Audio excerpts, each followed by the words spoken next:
Vale. Buenas tardes, espero que todos se encuentren bien en casa. Muchas gracias por su asistencia. El motivo de esta es que vamos a hacer una pequeña plática sobre la hipertensión arterial. Los nombres que ven en pantalla son los integrantes del equipo. ¿Puedes cambiar, porfa? Vale, vamos a empezar definiendo qué es la presión arterial. La presión arterial va a ser toda aquella presión que se ejerce sobre una arteria, y esta arteria lo que va a hacer es que va a llevar lo que es la sangre desde el corazón hasta el resto de los tejidos. La presión arterial normal está entre 120 sobre 80 milímetros de mercurio. Sin embargo, ahorita vamos a ver que hay algunos factores que van a intervenir sobre esta, que van a hacer que esta se eleve. Ahora, ¿qué es la hipertensión? Pues va a ser la elevación de esta presión arterial. ¿Y a partir de qué cifras vamos a considerar que es hipertensión? Arriba o igual a 140 sobre 90 milímetros de mercurio. Pero aquí importante mencionar es que si una vez me tomé la presión arterial y esa salió cerca de estas cifras, no quiere decir que ya soy hipertenso. Para poder definir ya que alguien es hipertenso, hay que hacer por 2 días mediciones de la presión arterial, y si esta sale en 140 sobre 90 o mayor, ya podemos considerar que alguien es hipertenso. O para estar más seguros, en 5 días hacer un registro de todas las presiones, y nuevamente si sale cerca de estas cifras, ya podemos considerar que la persona es hipertensa. Ahora, la hipertensión arterial también la podemos llamar como el anemio silencioso. ¿Esto por qué? Porque no genera síntomas. Y es por esto que la mayoría de las personas no saben que son hipertensas, porque no presentan ningún tipo de síntoma. Y también aquí es importante hacer hincapié en la visita del médico y en la toma constante de la presión arterial en pacientes mayores a 18 años para poder pues, diagnosticarla y tratarla a tiempo. Ahora, este enemigo silencioso, la hipertensión, pues también va a dañar diferentes órganos, como sería el corazón, riñón y cerebro, que ahorita vamos a ver qué afecta en específico en estos órganos. Y también mencionar que, como ya les dije, no presenta síntomas, pero cuando las presiones son muy altas, alrededor de 160, puede llegar a presentar síntomas que ahorita vamos a hablarles. Y pues hay diferentes factores que van a poder intervenir o van a hacer que una persona sea como más candidata a tener hipertensión arterial, como lo vemos en pantalla, pero también ahorita vamos a explicarlos más a fondo. Siguiente, por favor. Ok, en base a las estadísticas, la presión arterial afecta a 1 de cada 3 personas en el mundo, y en México se arroja que va a afectar de 3 a cada 10 personas. La prevalencia de la hipertensión arterial en México es de 24% en adultos mayores y de 30.8% en mayores o igual de 20 años de edad. El número que se estima de casos es de 15 millones de hipertensión en la población entre de 20 y 60 años de edad. Más de la mitad de la población es portadora de la hipertensión, mas no lo saben. El 95% de los casos de la hipertensión va a ser multifactorial. ¿Qué se refiere con esto? Es que puede ser hereditario, pueden padecer obesidad o pueden ser personas sedentarias. La hipertensión puede causar la muerte anualmente de alrededor de 9.4 millones de personas en el mundo, y va a ser responsable del 51% de derrames cerebrales y el 45% de los ataques al corazón, según lo estima así la OMS. La siguiente, por favor. Ok, bueno. Aunque no se puedan detectar, puede causar daños en el sistema cardiovascular y los órganos internos, como pueden ser los riñones, el cerebro, el corazón y su prolongación en la aorta. Lo que se recomienda aquí es revisar la presión arterial regularmente, ya que en la mayoría de las ocasiones pues no habrá síntomas que avisen que tienes hipertensión arterial. Algunos de los síntomas que se pueden llegar a provocar en base a la presión arterial es la ansiedad, sudoración, insomnio y enrojecimiento. Sin embargo, ya se había mencionado anteriormente de los casos que puede llegar a no presentarse ningún síntoma. Si por alguna razón el paciente llega a alcanzar niveles de una crisis hipertensiva, el paciente puede llegar a experimentar hemorragias nasales y cefalas.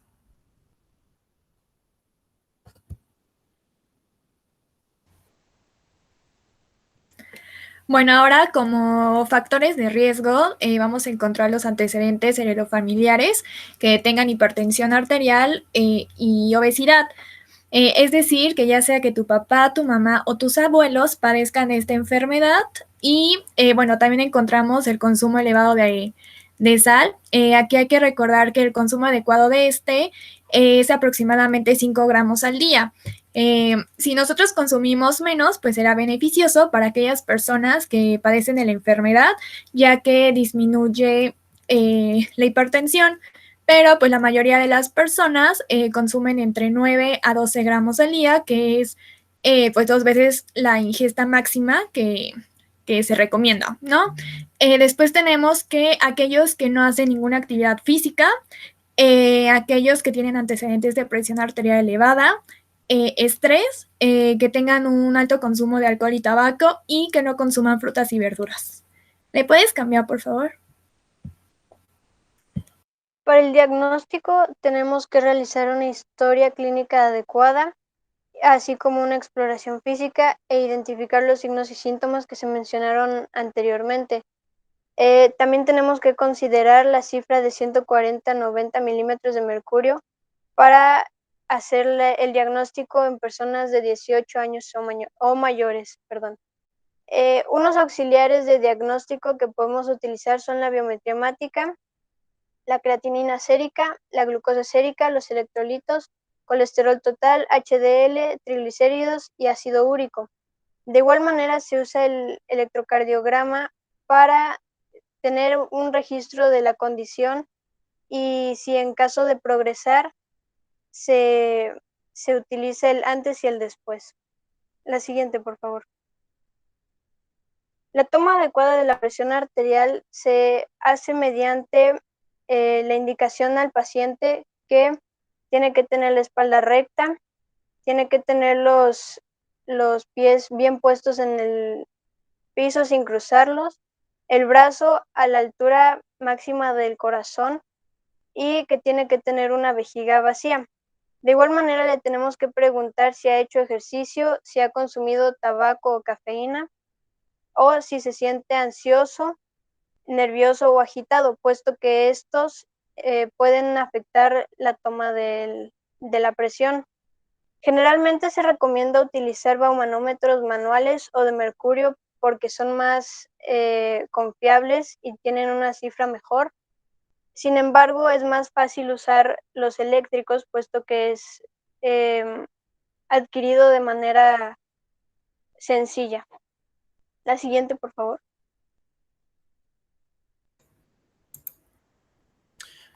Bueno, en cuanto a la clasificación, pues vamos a tener que la hipertensión se clasifica en dos tipos. Uno es la hipertensión arterial primaria o esencial y el otro tipo, pues es la hipertensión arterial secundaria. Realmente aquí las diferencias radican en la forma en cómo se presentan y su origen. En cuanto a la hipertensión arterial primaria, pues tenemos que se presenta en un 90% de personas adultas, mientras que la hipertensión secundaria en un 10% de las personas adultas.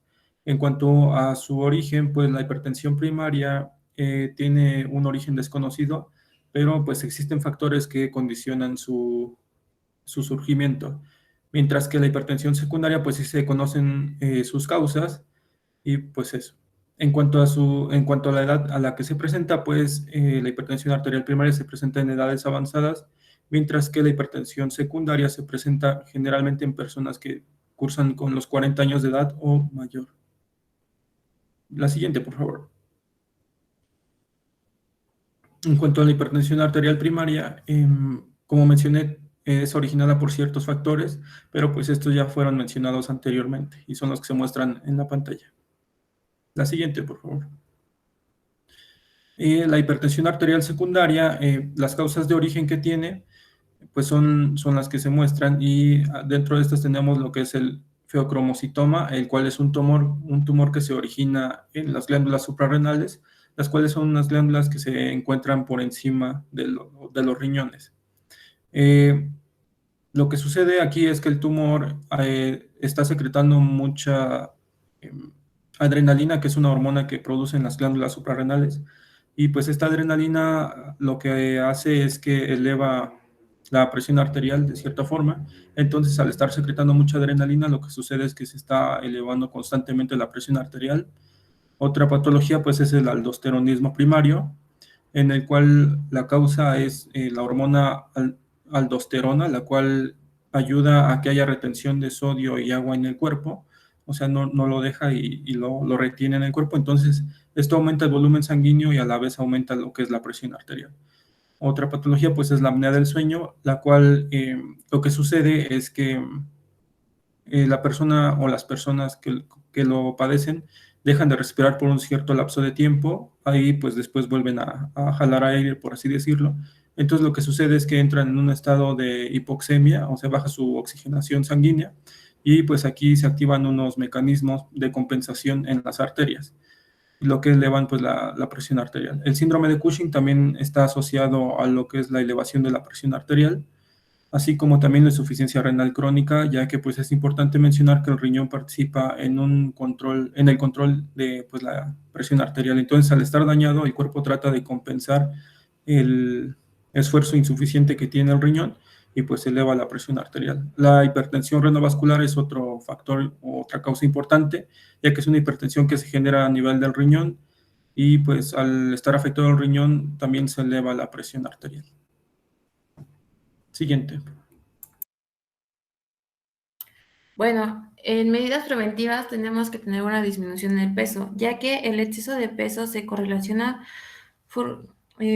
al aumento de la presión arterial y la reducción de este exceso se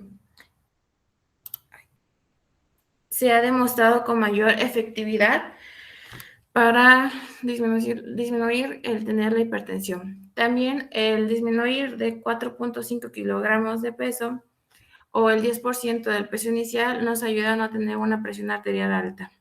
También otra es la limitación de la ingesta de alcohol. Se hace una curva en J, la cual nos demuestra que el consumir de 20 a 30 gramos de alcohol al día se hace un aumento de la presión arterial.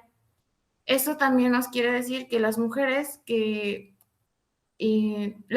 absorben más el alcohol que los hombres y las personas delgadas la absorben más que las personas obesas.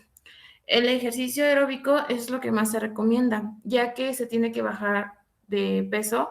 Esto se puede hacer con un ejercicio ya sea caminar, correr, hacer algo, ya no ser tan sedentarismo, tanto sedentarismo. Y también tenemos que hacer una reducción de la ingesta de sodio. Conocemos a varias personas que al momento de que le dan su platillo le ponen sal sin ni siquiera haber probado el plato. Esto no es muy recomendable, ya que el sodio hace que tengas un pulso duro y tengas un aumento de la presión arterial. Siguiente, por favor. También otra medida es una adecuada ingesta de potasio. Una dieta rica en potasio nos ayuda a tener un equilibrio de la presión arterial, pero también si tienes aumento de la ingesta de potasio, lo que puedes hacer es ser propenso a tener una hipertensión. La ingesta adecuada son 90 miliequivalentes al día. Otra manera adecuada es la ingesta de calcio y magnesio. Estudios comprueban que al aumentar la ingesta de carnes de pescados ayuda a la disminución de peso. También se tiene que cesar el tabaquismo. Esto obviamente no es fácil para las personas que fuman de 10 a 15 cigarros, pero se les recomienda ir quitándolo paulatinamente para así llegar a un punto en el que ya dejen de fumar, y esto también les puede ayudar a diferentes enfermedades. Reducir la ingesta de grasas saturadas y colesterol y también la disminución del estrés. Siguiente, por favor.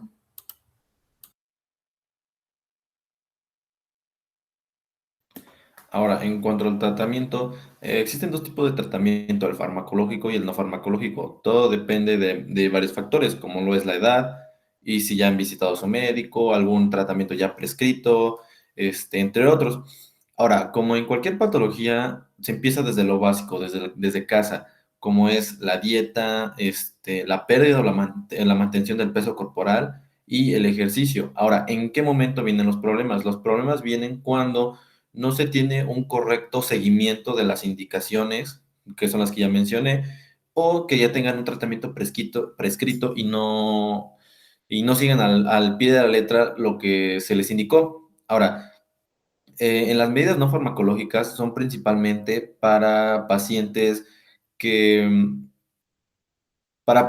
jóvenes, para pacientes que están entre los 40 a 30 años de edad, y las indicaciones son principalmente la reducción y el mantenimiento del peso corporal, la actividad física regular, la dieta alta en frutas y vegetales, la disminución de grasas, la restricción de la sal y el consumo moderado de alcohol. Y uno de los puntos más importantes es la suspensión del hábito tabáquico, ya que es precursor de muchas enfermedades, no solamente de la hipertensión, que a largo plazo puede causar problemas cardiovasculares, sino de algunas neoplasias, etcétera. Ahora, el tratamiento farmacológico es principalmente indicado para pacientes de la tercera edad, de 65 a 79 años de edad. Por lo general, este tratamiento se recomienda en pacientes que tienen entre 90, de presión sistólica de 90 milímetros de mercurio y presión diastólica de 140 milímetros de mercurio. Ahora, ¿cuáles son las condiciones para poder recibir este tratamiento? Que exista una presión mayor o igual a 160 milímetros de mercurio, algún tratamiento ya prescrito e incluso a alguna patología asociada, como son diabetes mellitus o alguna enfermedad renal e incluso algunas complicaciones cardiovasculares. Ahora, el riesgo cardiovascular mayor del 20% en 10 años. Este riesgo cardiovascular lo debe realizar un médico cuando se acuda a consulta por esta causa o alguna causa cardiovascular. Mediante una serie de preguntas, se toman valores y se saca un porcentaje.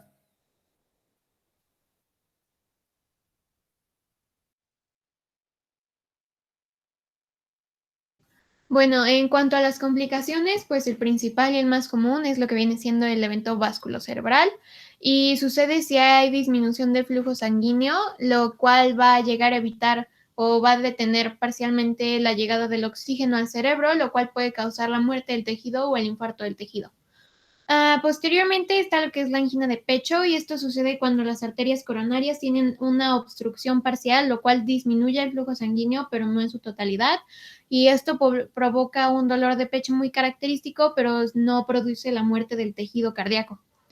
Y ya después lo que sería más grave es un infarto de miocardio, que aquí sí es una obstrucción total del flujo sanguíneo de las arterias coronarias, lo cual va a provocar que se dé un infarto en el tejido cardíaco y es lo que lleva igual a un dolor de pecho opresivo en el paciente.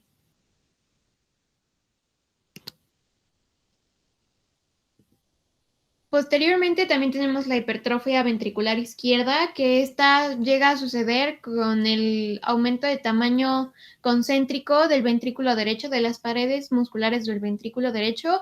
Esto ocasionado porque ya que la resistencia vascular periférica aumenta, la fuerza de contracción cardíaca por igual tiene que aumentar, así estimulando el crecimiento del músculo y por ello sucede. Y también la insuficiencia cardíaca, la cual tiene un mecanismo parecido en el que el corazón tiene que aumentar su fuerza de contracción, tiene que aumentar para poder bombear la sangre por el aumento de resistencia, lo cual va a provocar que paulatinamente se vaya debilitando el músculo cardíaco, provocando así la insuficiencia. Y por último, la insuficiencia renal, que va a pasar cuando la capacidad de filtrado se va a ver disminuida y esto es causado porque por el aumento de tensión arterial, las arterias grandes como las arterias renales van a disminuir su flujo sanguíneo hacia el tejido renal.